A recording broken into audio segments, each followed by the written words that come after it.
Hello, everyone. My name is Loredana Marcu. I am the chair of the Women Subcommittee within IOMP, and I would like to welcome everyone to this webinar celebrating the International Women's Day through the eyes of early career medical physicists.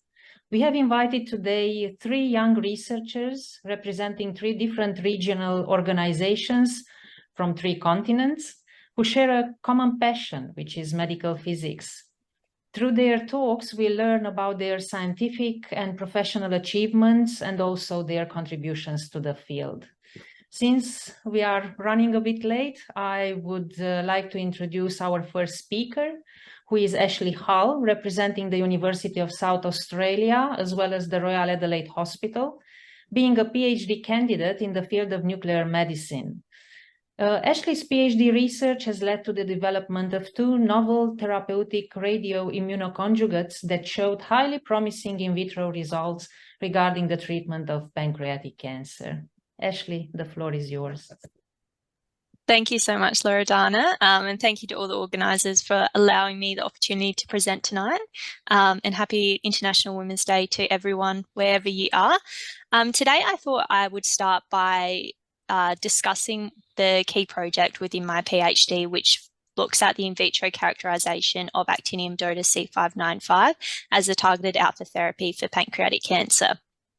Before I get into that though, just a little bit about me. I hope it doesn't upset too many people, but I'm actually not a medical physicist, but instead a registered nuclear medicine technologist. So I completed my undergraduate degree with honours at the University of South Australia in 2018.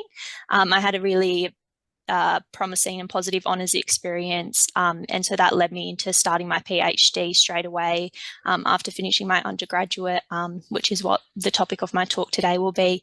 And by completing my PhD, I've been able to land a job which is allowing me to mix teaching of undergraduate students with some research, as well as maintaining my clinical nuclear medicine practice. So I'm very fortunate to have such a variety of skills and opportunities so much or so early within my career. And a lot of that has been down to having really great female mentors, particularly Eva. So thank you, Eva, for that one. Anyway, let's get into it. So my PhD has focused around pancreatic ductal adenocarcinoma. So this is a highly aggressive malignancy with a current 5-year survival rate of only 12.5% within Australia. As you can see from the figure within the centre here, that survival has remained relatively unchanged over recent decades, so it really is a cancer with an unmet clinical demand. Currently, surgical resection is the only curative treatment option available for patients with pancreatic cancer. However, only about 10 to 20% of patients are eligible for that curative resection at the time of their initial diagnosis. So it's leaving quite a large proportions of patients ineligible for curative treatment. For those patients who are ineligible, chemotherapy and/or external beam radiation therapy can be given. They can prolong patient survival, but they're not considered curative. So again, it brings you to the question of how can we treat this cancer and have better outcomes for the patients involved. That's where targeted radionuclide therapy can come into it. So this is a type of therapy which is designed to deliver cytotoxic doses of radiation directly to cancerous cells while hoping to spare damage to normal cells in the process. In doing so, we can increase tumour control while decreasing that damage and possible side effects of the treatment. In order to create targeted radionuclide therapy, we quite often have a therapeutic radionuclide which is bound to a targeting vector. In my work, I've been using monoclonal antibodies. So when that's bound to the radionuclide, it forms a radioimmunoconjugate, and that's designed to target a certain receptor which is overexpressed on cancer cells. In the context of pancreatic cancer, by tailoring and developing novel forms of radionuclide therapy, we're hoping to better target key characteristics of that pancreatic cancer, like its hypoxic nature and the fact that it quite often presents with isolated and micrometastases, and they're quite commonly involved in pancreatic cancer recurrence. So today I'm going to be focusing on our work with actinium-225. We selected actinium as a radionuclide within this work because it is an alpha emitter, but as you can see, it has quite a complex decay chain. So in the end, through this decay chain, it emits multiple alpha particles, multiple beta particles, as well as some gamma photons in there. In terms of the benefits of the alpha particle versus the beta particle, the alpha particles do have the higher linear energy transfer, so they're more densely ionizing to the DNA, as you can see on the figure down here. Because of that dense ionization, they're more likely to cause double-strand DNA breaks, which is more likely to lead to cell death, in comparison to the beta particles, which are more sparsely ionizing. Additionally, the actinium, because of the emission of those alpha particles, has a better likelihood of treating those hypoxic tumours. It has less oxygen dependence required to cause a cytotoxic effect compared to beta particles. The short range of the alpha particles is also favourable in targeting some of those isolated and micrometastases as well. So in order to target pancreatic cancer, our work focuses on targeting mucin-1. So this is a transmembrane glycoprotein, which is normally expressed on the apical surface of the epithelial cells and tissues, and it has a role in cell signaling and some anti-adhesion properties. Now, while mucin-1 is normally expressed on epithelial cells, we're actually targeting a cancer-specific form of it. So in our normal mucin-1, you can see this region which extends extracellularly. It's usually covered with these high glycans, so it's hyperglycosylated. However, as those cells undergo carcinogenesis and become cancerous, that region becomes hypoglycosylated. So by losing those sugar structures, we reveal a number of cancer-specific epitopes. We know that cells or cancers which overexpress these cancer-specific mucin-1 epitopes are more aggressive in nature and are generally associated with patients who have a poorer prognosis.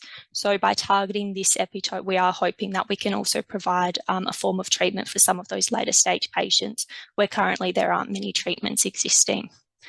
In order to target this cancer-specific mucin, we use the C595 antibody. So the overall aim of the study I'll present today was to establish the feasibility of using actinium DOTA C595 as a treatment for pancreatic cancer by evaluating the cellular binding and cytotoxicity to MUC1-CE positive cells. So we started by radiolabeling the actinium-225. This followed fairly standard procedures based on what the literature was saying at the time. And we were able to develop this process so it was optimized to produce at least 95% radiolabeling efficiency, which gave us quite a good pure product to work with. To start with, we wanted to see how well the actinium conjugate could bind to pancreatic cancer cells with different levels of MUC1 expression. So we wanted to see if it was feasible for actually targeting that receptor. We used 4 pancreatic cancer cell lines, which are listed on the table here, and we previously had assessed them for how much MUC1-CE they expressed. So PANC1 was our most strongly expressing cell line, all the way down to ASPC1, which was more weakly expressing. So in this study, we incubated the cells with varying concentrations of the actinium conjugate for 1 hour. After that time, the unbound activity was removed, the cells were washed, and we then collect the cells and counted them in a gamma counter using the peaks over where those gamma photons are emitted within the actinium decay chain. And this was a really positive first study in that we were able to see that there definitely was preferential binding to that PANC1 cell line, which had much stronger MUC1 expression compared to the other cell lines. So at concentrations of 50 nanomoles and above, which was right down here, we saw there was significantly greater binding to that PANC1 cell line. So that was a good first tick to continue progressing and evaluating the cellular characteristics of this agent. We then wanted to see how well the agent could be internalized within the different cell lines, namely because internalization can, 1, put the actinium in a closer proximity to the cell nucleus, which might enhance the likelihood it will interact with the DNA as those alpha particles are emitted. Additionally, cellular internalization has been hypothesized as a way to hopefully contain some of the free daughter products which can arise due to the high recall energies associated with the actinium-225 decay as well. So within this experiment, we incubated the cells with a fixed concentration of actinium for 48 hours. At different time points across those 48 hours, we removed the surface-bound activity using acidic wash and then collected the internalised activity by lysing the cells. And that surface and internalised activity was then counted separately using the gamma counter. With this experiment, we were able to see that the surface counts increased and roughly from the 4-hour mark, the level of surface binding remained relatively constant across the 4 cell lines. However, the internalisation continued to increase over those 48 hours, and this is probably representing some of the slower binding kinetics associated with using a larger antibody molecule. In terms of the percentage of internalisation, again, we saw that the PANC1 cell line had the highest internalisation percentage, which again correlated with the level of MUC1 expression. So we were seeing a maximum of approximately 50% of activity internalised within the PANC1 cell line at that 48-hour mark, which is quite a decent percentage to go off of. So again, that was a positive result at this level. We then wanted to evaluate how well the agent could actually cause a cytotoxic effect. So we started by looking at how well it could induce gamma-H2AX foci, and this was used as an indirect marker of double-strand DNA breaks. So the H2AX histone is usually found on the DNA down here, but when a double-strand DNA break occurs, that histone is rapidly phosphorylated, and we can target and detect how much gamma-H2AX foci is made or is shown within the cells by using an antibody that labels specifically to that gamma-H2AX and then detecting the signal. So with this experiment, the cells were again treated with the radioimmunoconjugate for 2 hours. After that treatment, the cells were then incubated in fresh media. At 1, 24, and 48 hours post-therapy, the cells were stained with that anti-gamma-H2AX antibody, and then the expression of that antibody was quantified using flow cytometry. So within this experiment, I'm just demonstrating the PANC1 cell line results here. So at 1 hour, we saw that essentially 99% of those PANC1 cells that had been treated had a level of gamma-H2AX foci. So likely they had some level of double-strand DNA break detected within the cell.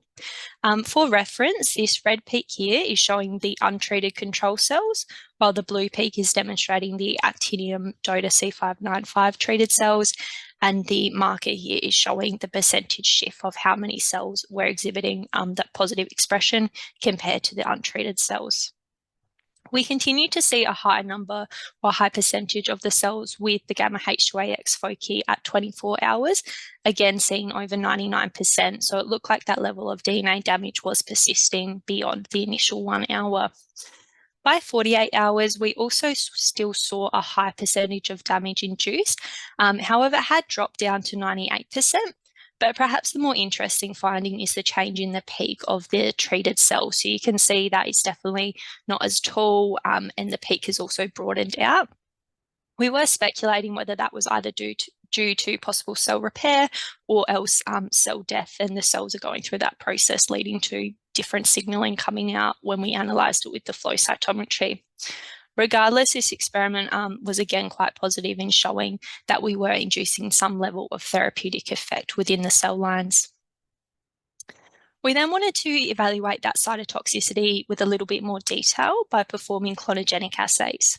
So within these assays, the cells were treated with varying concentrations of the actinium conjugate or other control treatments like unlabeled actinium C595 or DOTA C595.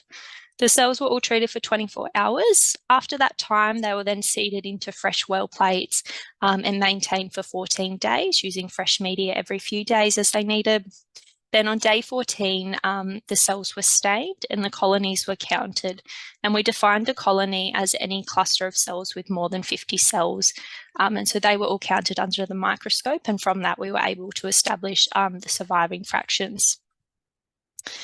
So this graph on the side just demonstrates that clonogenic survival after the actinium for the PANC1 and ASPC 1 cell lines. We did have to reduce this experiment down to the 2 cell lines just to optimize our actinium use. But within this, you can definitely see how the clonogenic survival drops off quite rapidly as the concentration of actinium DOTA C595 continues. We did initially see some significant differences in the survival between the PANC1 and ASPC1 cell lines, which again is probably related to the higher level of internalization and MUC1 expression seen on the PANC1 cell line. But as we continue to increase concentration, that difference isn't seen at a statistically significant level, but it's probably pretty likely that we were using too high of an actinium dose. So if we could go back and readjust that dose, I think we might be able to better elucidate a difference between the two. We also saw that the actinium conjugate was generally led to a lower survival in the cell lines compared to most of the control treatments across the 2 cell lines as well. So with those results in mind, overall, we were able to see that the cell binding and internalization was preferential to the cell lines with a high MUC1 expression. And we did see that the gamma H2AX foci and clonogenic survival were impaired in the cells treated with the actinium conjugate. So at this stage, while we do still have a number of questions surrounding the overall use of this conjugate, we do think the results are supportive of continuing these investigations. So we're hoping to progress to some animal studies, which will allow us to better evaluate the biodistribution, normal tissue toxicities, and better understand the tumour control abilities of this agent as well. I would just like to acknowledge Pankind and Anstone ANZSNM, who financially supported this work, as well as my co-authors and supervisory panel listed on the slides here. Thank you so much.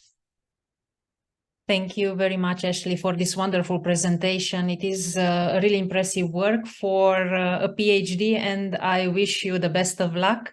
My understanding was that you are really towards the end of your PhD, so not long to go, and hopefully you will be able to transpose all these cell line results as you planned into animal studies. There are a few questions, but I would like to leave them for the end of this session, so after everyone is delivering their presentation. Thank you very much, Ashleigh. No worries, thank you. Before we go further, I would like to ask all the participants to pose their questions pertaining to the presentations in the Q&A section, please. And if you have other issues, just put them in chat. So just to make our life easier in identifying your scientific questions. Thank you. Our second speaker is coming from the Ohio State University, where she is an assistant professor in the Department of Radiation Oncology. Ashleigh Setner is passionate about research and teaching alike, her latest interest being focused on the applications of ultra-high dose rate radiation. So let's hear more about these aspects directly from her. Ashleigh, please. Hello, thank you very much.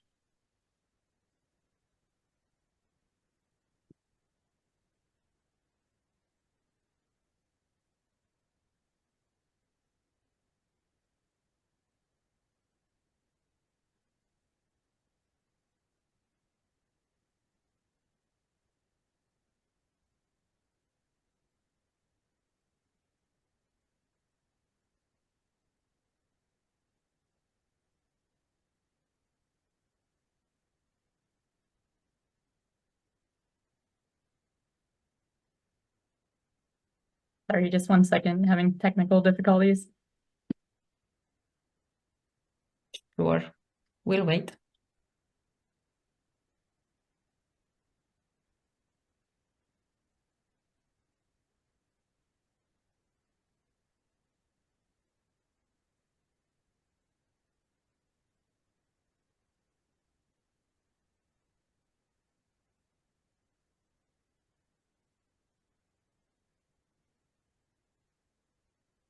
All right, can you see my slides okay? Yes, that's perfectly fine, Ashleigh. Thank you. Great. Thank you very much for the introduction and the opportunity to share as part of this webinar to celebrate International Women's Day. The first part of this presentation will include information about medical physics education and my journey so far following teaching and learning as an area of professional interest and scholarship. The second half will be more research-oriented, providing an introduction to the work that our team is doing for ultra-high dose rate radiation, or FLASH research. While you may not consider yourself an educator, I would argue that all medical physicists engage in different forms of teaching and learning others. Your teaching may not look like a traditional classroom, but it may look more like this. For this segment, I'm going to share my path and some educational concepts that I learned along the way that I believe are really relevant to physicists as educators. For this journey, we're going to focus on this part of the United States. I grew up in Western Pennsylvania, north of Pittsburgh, and went to a small college called Grove City College. I started majoring in physics education, but after my first year, I was encouraged to switch my major to physics, so I did. During this time, I TA'd some physics labs, and I realized for the first time that students have different motivations for learning. Not everyone's as intrinsically motivated to learn about physics. By recognizing that not all learners have the same goals and motivations for learning what you're teaching, you can use this information to better understand and serve your learners. Then I started graduate school at Vanderbilt University. I got involved in the university's Center for Teaching, and this is where I really started to learn about education in a formal sense. Some of the important things that I learned during this chapter include that being a good educator is not necessarily a personality trait, but it's a skill that can be developed. This mindset allows for anyone to be able to grow as an educator and continue to improve. I learned that learning objectives are important for lectures and classes for clarifying those learning goals. A helpful model is Bloom's taxonomy, which is organized like a hierarchy of action verbs that can help the instructor define what's expected of the students in order to be successful. The second idea is backwards design. This is similar to the concept of inverse planning in treatment planning optimization. You begin with the objectives, develop criteria for acceptable evidence of that learning, and then finally plan the learning experience for how you will teach your learners. This is typically the opposite order that most people start when preparing a lecture. Another thing that I learned during this chapter is that teaching can look different than a traditional lecture. You can effectively teach through incorporating active learning strategies. Examples of active learning strategies include writing in the form of a minute paper where you can ask a question or ask students to reflect. This could be asking a question in the form of a think, pair, share, where you ask students to think about the question independently. Then you provide an opportunity for them to turn to a neighbor and discuss their answers and either come to consensus or not, and then understand the class's understanding by sharing out. Other ways that you can incorporate active learning could be case studies, role-playing, or teaching others. Within the Center for Teaching, I had opportunities for these techniques to be modeled to see how they could be implemented in different situations depending on the learning objectives. These are key ideas to keep in mind when you're planning your teaching. Next, I moved to Louisville for my residency and pursued a graduate certificate in health professions education to better understand the nuances of teaching in a medical environment. One of the key concepts I learned during this time was adult learning theory of Malcolm Knowles, or andragogy. Medical physics learners are often graduate students, residents, or colleagues who are all adults. While you can teach using methods for children, there are more effective learning strategies for adults. These ideas include that adults need to know the reason for learning something. They are most interested in learning subjects that have immediate relevance to their work or lives, and it's often more problem-centered than content-oriented. They have life experience, and that experience can provide the basis for the learning activities. Adults have a need for autonomy and the need to be responsible and involved for their decisions in their education. Finally, they respond better to internal motivators than external motivators. So these are some principles to keep in mind when you're teaching medical physicists as adults. After residency, I started working as a medical physicist at Ohio State. And during this time, I pursued a PhD in teaching and learning in STEM education. Some of the ideas that I learned in this chapter include learning theories. One that was new to me was Vygotsky's theory of social constructivism, where human mental and cognitive abilities are not biologically determined, but they're created and shaped by the use of language during the process of interacting and constructing their cultural and social environment. So students can build and scaffold their learning in the context of their lives. Another aspect of Vygotsky's theory is the zone of proximal development, which is the space between what a learner can do independently and what they can achieve with the support and guidance of an educator. This highlights the value that educators can provide to learners beyond just providing educational resources for independent study. Finally, I was able to learn and value qualitative research. In physics, we're much more accustomed to quantitative studies that investigate questions of what or when, the things that can be quantified or analyzed statistically. However, these methods are limited and cannot answer the questions of why and how. This is where qualitative methods can be useful for addressing different types of questions. These approaches are synergistic to provide a more comprehensive understanding of the world. So at Ohio State, we currently have the opportunity to teach medical residents, medical physics residents, therapy students, dosimetry students, mentor research experiences for undergraduates, and provide opportunities for high school and middle school teachers and students to learn more about medical physics by applying these learning strategies. We also teach and train colleagues throughout the world through our International Training Center. Within the American Association of Physicists in Medicine, there's an entire council that's dedicated to the advancement of education in our field. This includes furthering the education for medical physicists in both training and professional development, teaching our physician colleagues, allied health colleagues, and public education as well. I currently chair the Committee on Medical Physicists as Educators, where we've curated resources for medical physicists to learn about education that are hosted in the Education Resources Guide webpage. We host an annual Innovations in Medical Physics Education Symposium at the AAPM annual meeting. We've written a report that's currently under review for the best practices in medical physics education, and we host workshops, webinars, and in-person presentations for this important topic.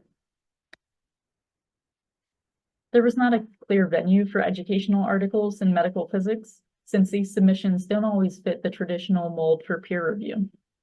We've worked to develop the infrastructure for these articles within the Journal of Applied Clinical Medical Physics, so these topics are now available. The Society of Directors of Academic Medical Physics Programs is also an excellent community for all interested in medical physics education. You don't have to be a director to be a part of this group. I currently chair the Medical Physics Education Research Subcommittee, and we decided to start with the exploration of concept inventories in medical physics. Concept inventories are research-based assessment instruments that probe students' understanding of physics concepts. We developed our first concept inventory on the topic of radiologic physics and dosimetry, which is currently undergoing validation in a multi-institutional study. We hope to be able to share this as a resource for educators to be able to evaluate their teaching soon. So as we conclude this part of the presentation, I'd like to share one of my favorite quotes, that education is not the filling of a pail, but a lighting of a fire. So after earning my PhD, I became a faculty member at Ohio State and was invited to work on very exciting research in investigating ultra-high dose rate radiation, or flash radiation therapy. So what is the flash effect? It's the delivery of radiation doses greater than 40 gray per second in a short period of time. It produces damaging effect that is expected of the tumor, but it spares the surrounding normal tissue.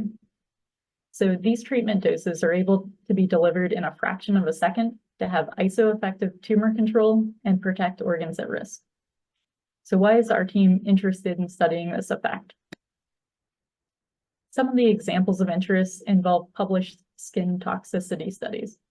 This shows the dose escalation study for the skin of a mini pig. And you can see that at very high doses, shown across the top, of 28 to 34 gray. The top row shows the conventional radiation dose rates, where we observe the expected skin toxicities. But the bottom row with flash do not show the same toxicities using the same doses. In veterinary studies, promising effects are also observed with the example of a cat treated with flash radiation therapy. When it is translated to human studies, this is an example of the first patient treated with electron flash. The patient has cutaneous lymphoma and is shown at day 8, 3 weeks, and 5 months on this slide. These promising clinical results is what motivates our team to help patients to find a cure for their disease through our research. Our FLASH team at Ohio State is multidisciplinary, and it's composed of radiation oncologists, medical physicists, translational researchers, radiation biologists, and veterinarians. The slides that I share today wouldn't be possible without this collaborative effort. To provide a brief overview of our FLASH program, we started using a FLASH Mobitron in 2020 and have been working on small animal research since its commissioning. In 2022, we commissioned our Varian Clinac with FLASH Research Extension as the second device that we have that's able to generate ultra-high dose rates. Last year, we began large animal studies as well with pigs, and we now have opened our Proton Therapy Center. We're excited to be able to expand our research to proton flash later this year. Shown here is our current flash research space with 2 devices within the same vault that are able to generate this ultra-high dose rate electron treatments. So how does this work? In ultra-high dose rate delivery, we now introduce the ability to control pulses and dose rates.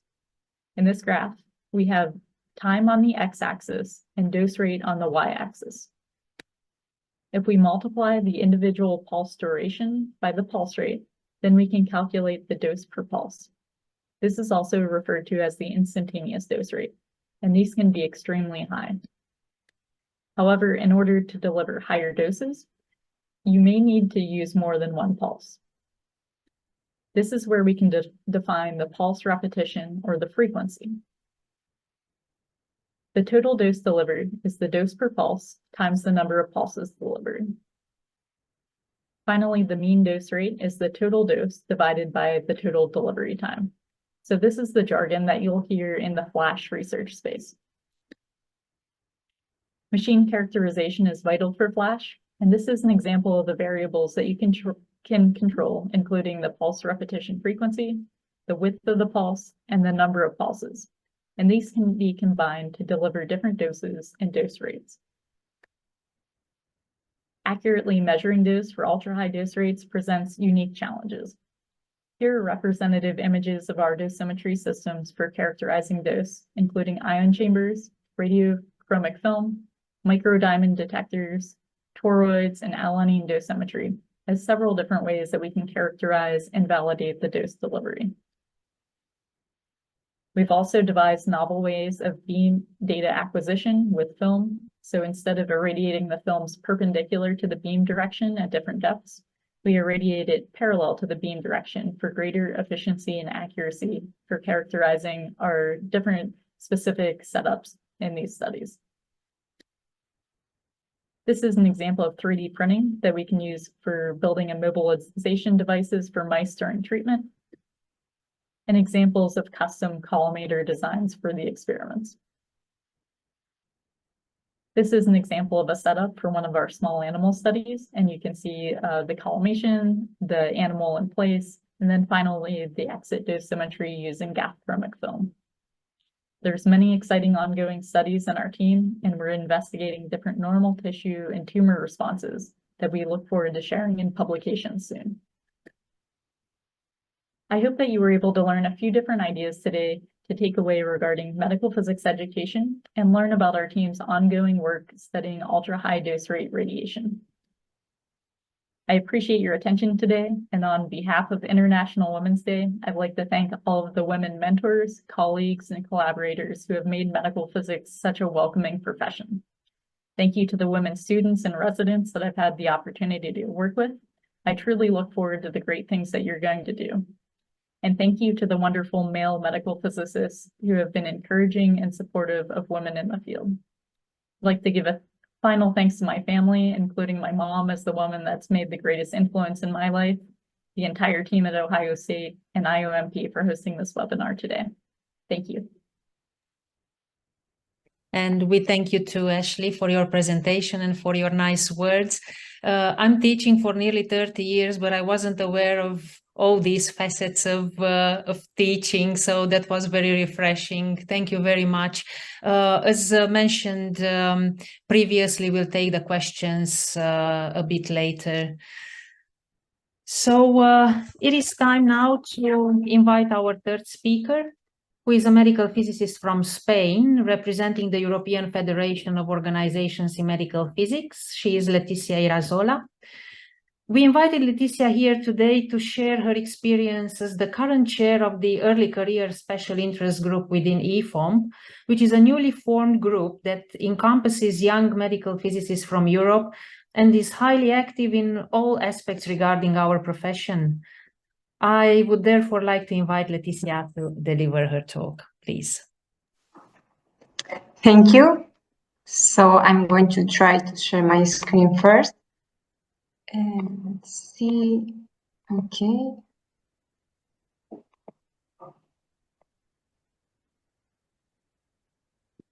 I'm not sure why I cannot.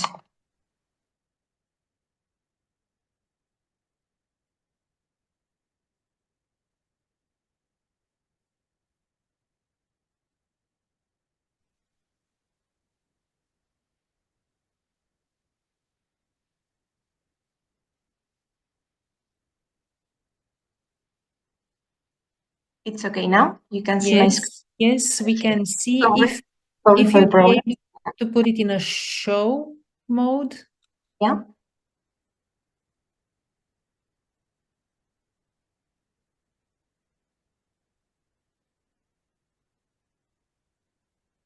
Okay.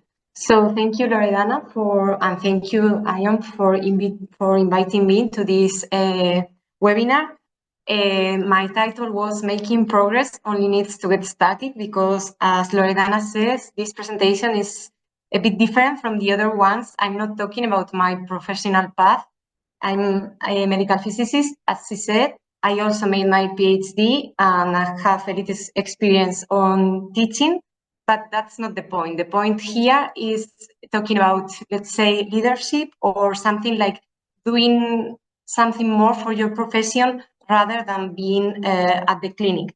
So the idea is here that we are at a webinar from the IOMP, and we are celebrating the International Women's Day for Early Career in Medical Physicists.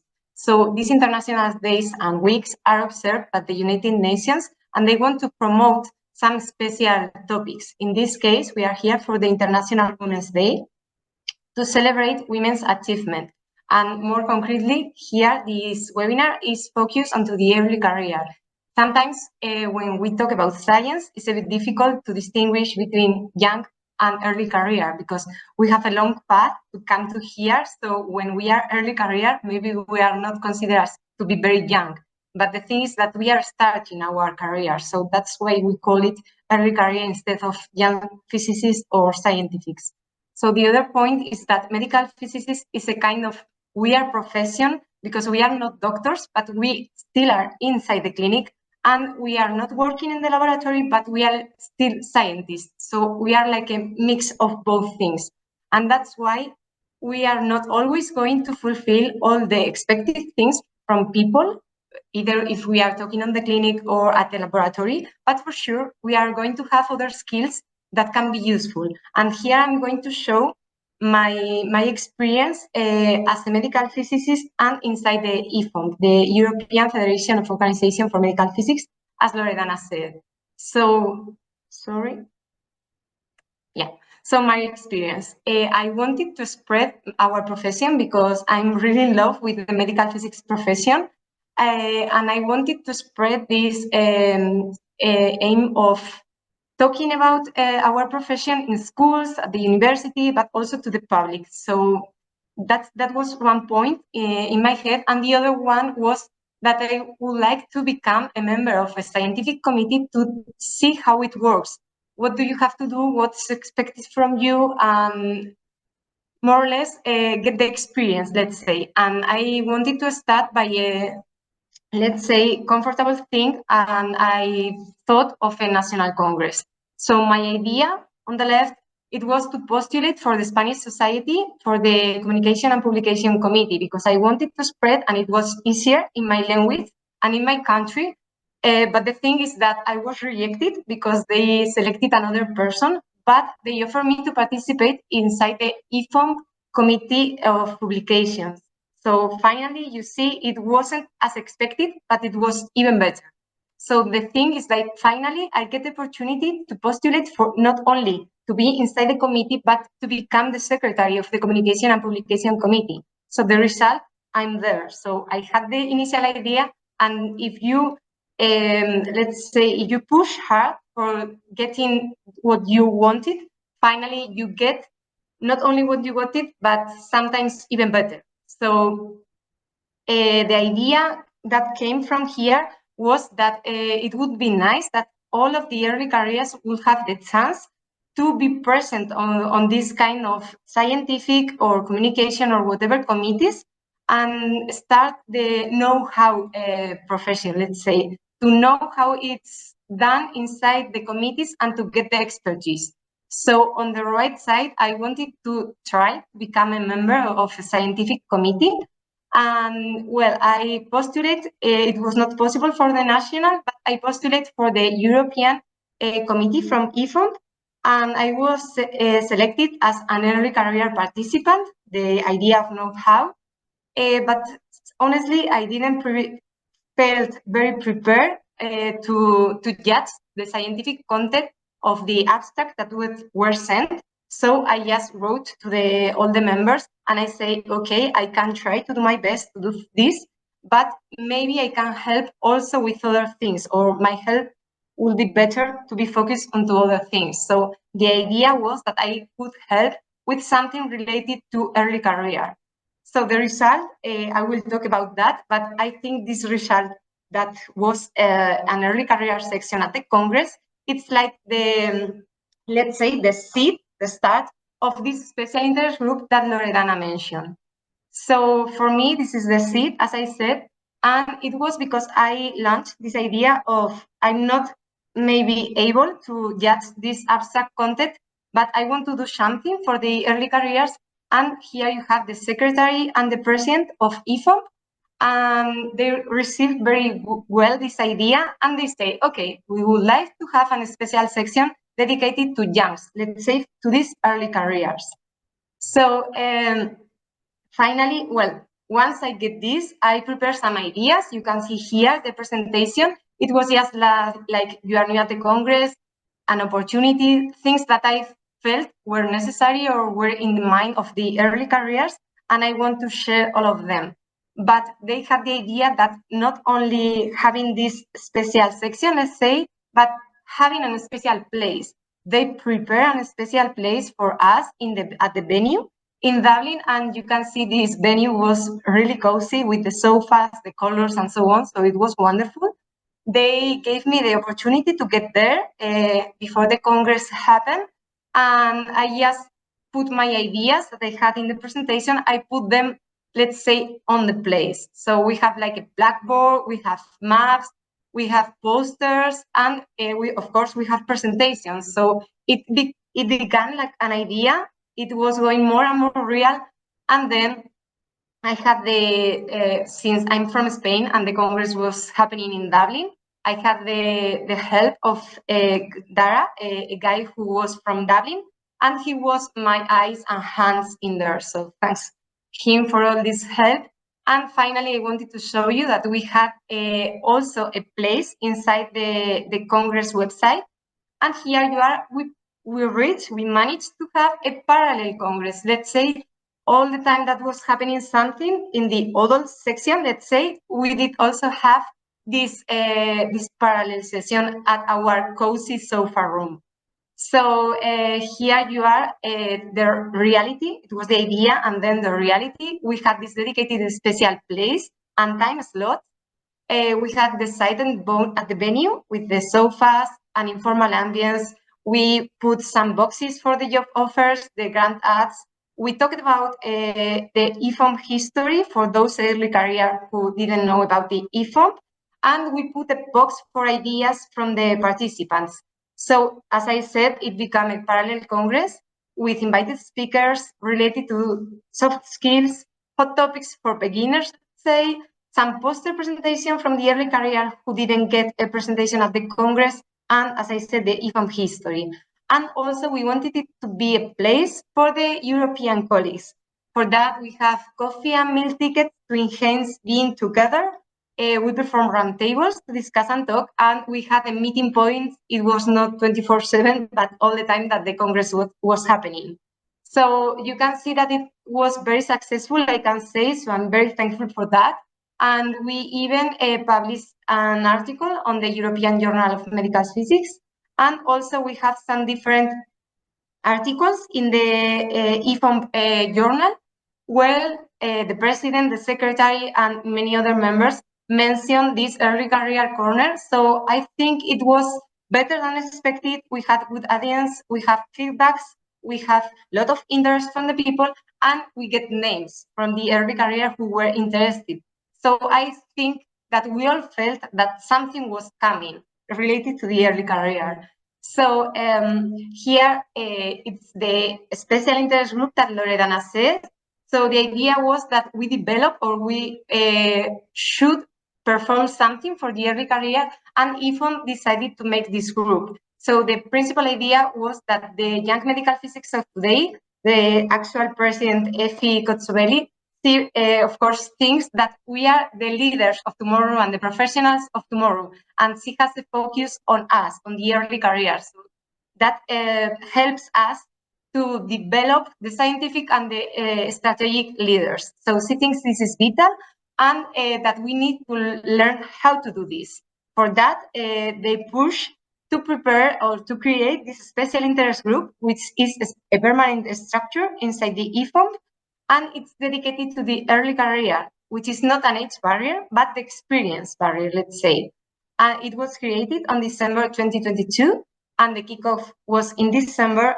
The aim was to provide these opportunities for the early career in medical physics to develop not only scientific and research skills, but also soft skills, not only related to presentation or to articles, but also to manage projects and to manage committees and all the things that are besides the research and besides the clinic.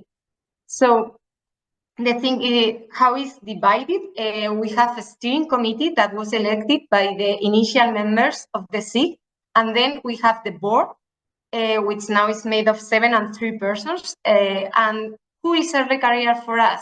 Well, it's all these medical physicists that have 10 or less years of experience inside the medical physics path. We also have consultants which have more experience and give us their feedback. And we would like to have at least one consultant per NMO. NMO is the national member organization, let's say each country that it's inside the umbrella of the IFOMP. So we also have this identity. They created the logo for us. So we have this nice color, which is very related to the women. And it's open to all members. All the early careers can apply and can get into this group. So the schema that we want to follow, or that we are trying to follow, is that we have more or less 1 meeting per month for the steering committee, and we try to send at least 1 email updating all our members with interesting info. And we are using an application, but it's only for the steering committee for now. We are planning to open to spread things with all the members. And with all the members, we have around 4 general meetings per year. We also publish at the social media from IFOMP and at the journal of IFOMP. And we have divided all of this work in some topic group to make all the members to be active, to provide them the opportunity to be active inside the group. So I'm going to talk about these main groups. As I said, we divided in 5 topic groups. First one related to the social media, which is kind of important nowadays. The European early careers, the webinars and congresses, communication, and scientific issues. So first of all, we perform a survey with results that we are going to hopefully publish soon, to talk about the resources, to ask about education programs, the communication options of our group, scientific interest, regulatory matters. At the end, we want to get the public opinions and the needs of the people that it's inside our group. So we want to know what's your priority as an early career medical physicist. So I'm going to talk a bit about the topic groups. The first one, as I said, is related to the social media. Nowadays, we are posting on IFOMP social accounts, Instagram, Facebook, X, and LinkedIn, but we are planning to develop new official accounts more dedicated to the early career, such as YouTube or TikTok. As I said, we are using this application for now only for a steering committee, and we are having these meetings either in Zoom or GoToMeeting every 6 or 3 months, it depends. So the topic group number 2 is dedicated to the European early career. We want to create a European network to share opportunities, to have Erasmus programs, to share grants, to be able to make some stages abroad. It's just to get to know all the people and know at least the name of the person I can ask if I want to go abroad. So the idea would be to contact all the existing NMOs, early career groups, if they exist, and to make a list of participants that want to be a member of each topic group. Our final idea, and I hope we will reach this for the next Congress in Munich, is to get a European map and to get to know how is the medical physics profession in each of the countries. For now, we have more than 100 members that provide their feedback to fulfill this Europe map, and we have also the consultants per NMO. So this is the idea that hopefully will be done for the Congress. I encourage you to assist to the Congress if possible. So the topic group number 3 is related to the congresses and events. Again, we are trying and we are working hard for having this early career section at the next Congress in Munich. And we are preparing some warm-up webinars from IFOMP dedicated to early careers, and these topics for the webinars are being chosen by the members of the group. So we launch a pool and we get the feedback on what they would like to learn about in these warm-up webinars. So for the Congress, what's coming, the Europe map I mentioned, abstract presentation from early careers, something about medical regulation, some talks about soft skills. Also, we will have a contest and many more things. I invite you to come and join us. Also, for the webinars, what's coming? Well, we have new webinars every 2 months, and they are open topics. We always receive emails on ideas on what would you like to hear about. So for the topic group number 4, which is journal and mailing, as I said, we try to send this monthly email with updates and with new things.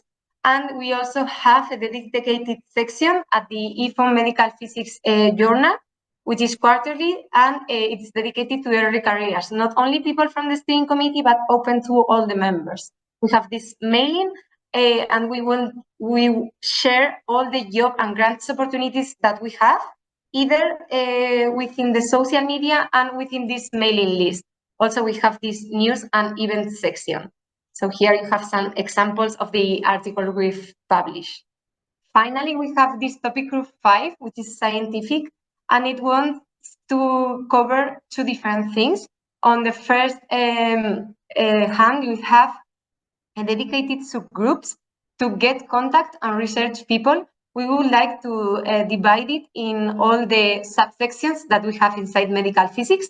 And not only radiotherapy, radiodiagnostics, nuclear medicine, but also to cover artificial intelligence and to cover ultrasounds and to cover other things that are less, let's consider more or less in these areas. And we want to put together the people and get in touch the people that are working or that are interested on that specific topics.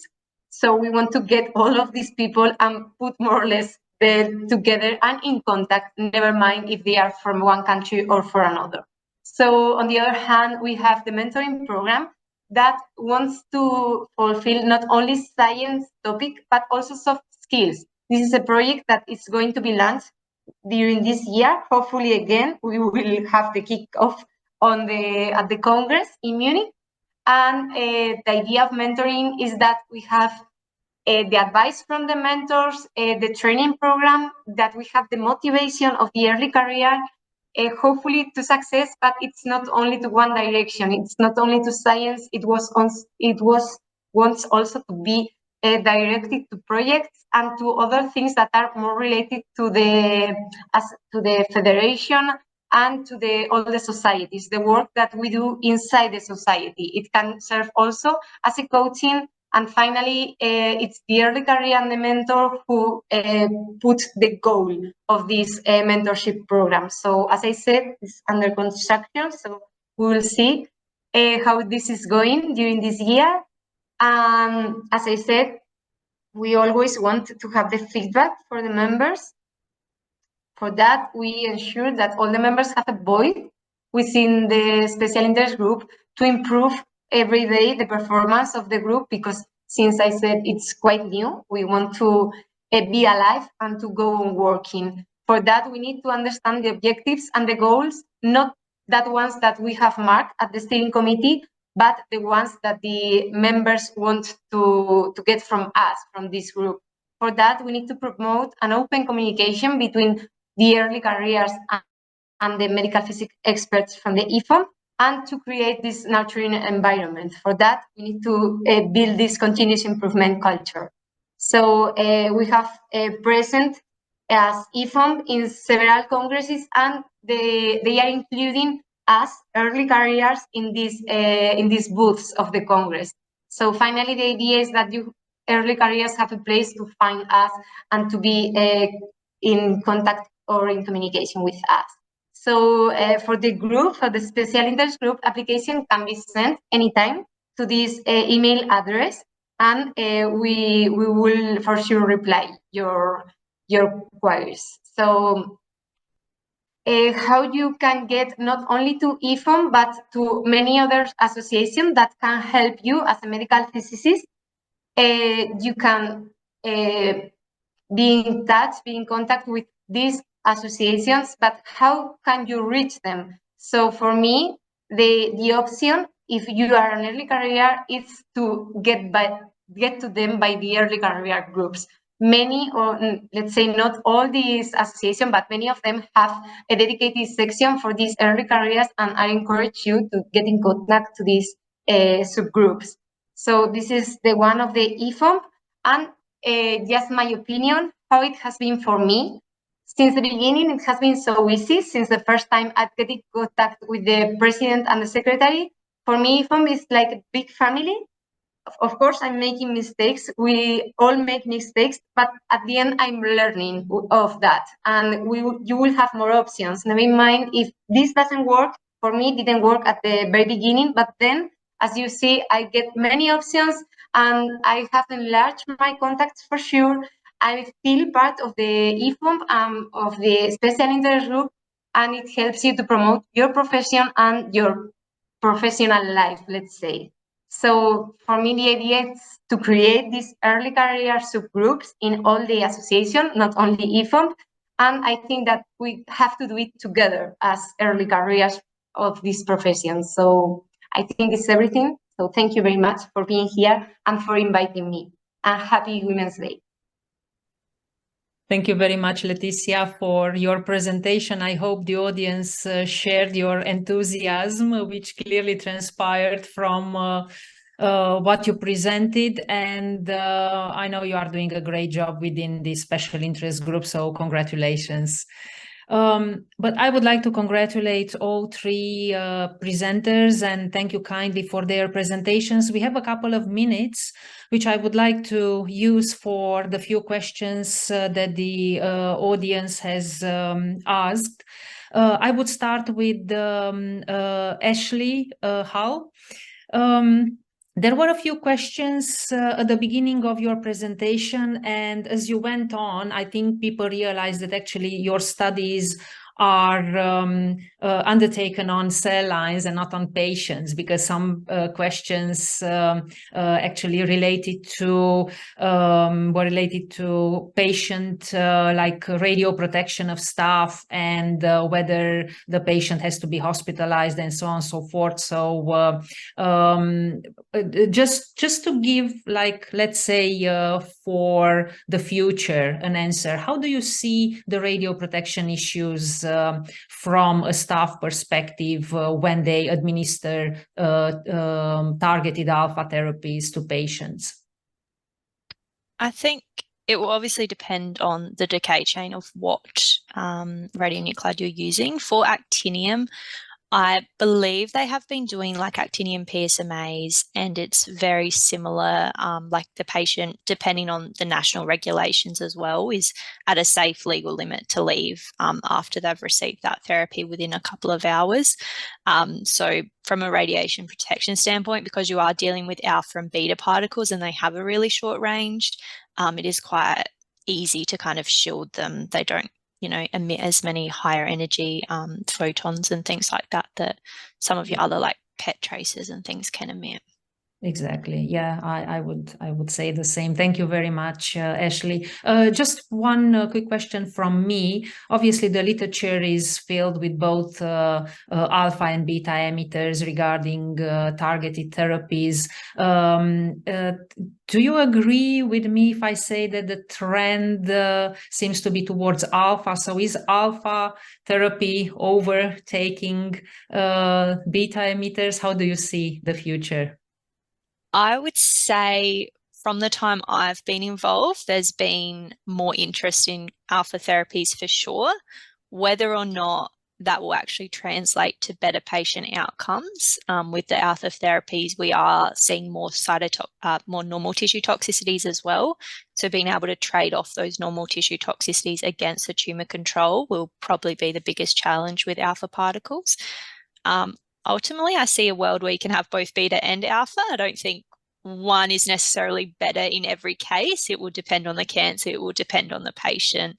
What's available on a geographical level as well will vary. So that's a very good answer. Thank you very much, Ashleigh. Thank you. Thank you. No problems. Let's go to FLASH. Well, not me, but there were a few people from the audience that perhaps,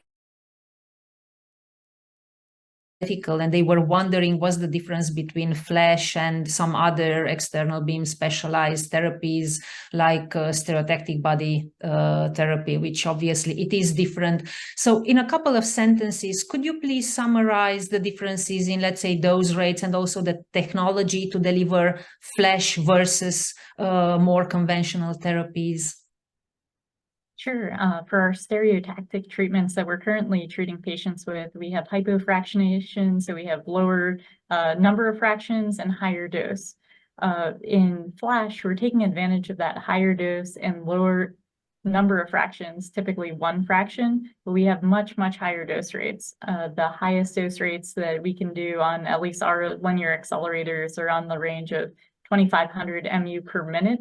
And what we're seeing in the FLASH regime is dose rates of 10 to the 5th and 10 to the 6th gray per second. So in a fraction of a second, you're delivering that same dose. For stereotactic treatments, we're usually using photons. And then in these FLASH treatments that we're doing, it's limited to electrons at the moment. We're looking forward to protons, but those are some of the trade-offs and differences that we currently have.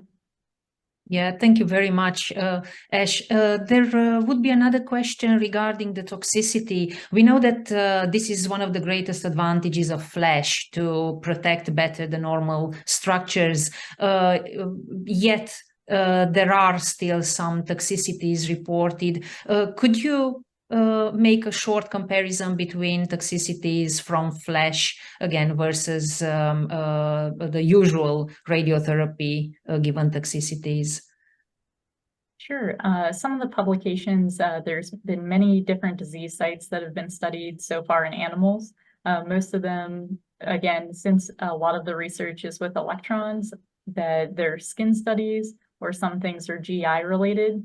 And we're seeing that protecting effect, The reason why that happens, that mechanism is still of great academic interest. So we're all interested in learning why that occurs, but that's the difference. As we're getting to these high doses that we would expect extreme toxicities for the skin, we're not seeing that for some reason in FLASH. So again, there's different theories, whether it's oxygenation, different immune responses. We're excited to investigate that more to have a better understanding of why it actually works. Yeah, thank you very much. Thank you very much for your answer. And a final one for Leticia.